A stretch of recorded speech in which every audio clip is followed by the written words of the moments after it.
Mapawaw ka sa ganda ng nagnininingang ilaw at dagdag pa ang 3D-inspired Christmas decoration na nakabalot sa City Hall ng Lamitan City sa probinsya ng Basilan. Tumigil ng panandalian ang mundo ng mga residente at dumagsa sa City Hall ground nang binuksan ang 3D Christmas decorations sa lokal na pamahalaan.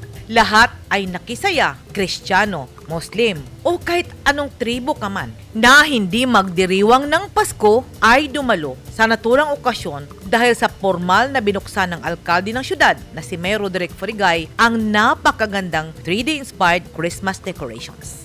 Ang kinang at saya na dulot ng dekorasyon ay muling nagpahiwatig na ang pagmamahalan ng sangkatauhan ay ang totoong diwa ng Pasko.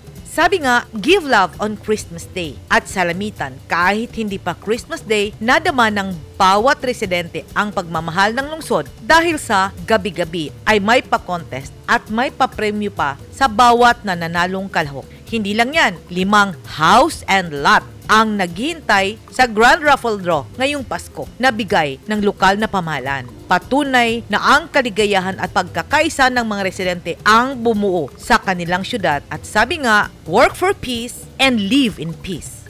The races and colors symbolize their unity amidst diversity. Truly, Lamitan City deserves to be called a city of colors in harmony.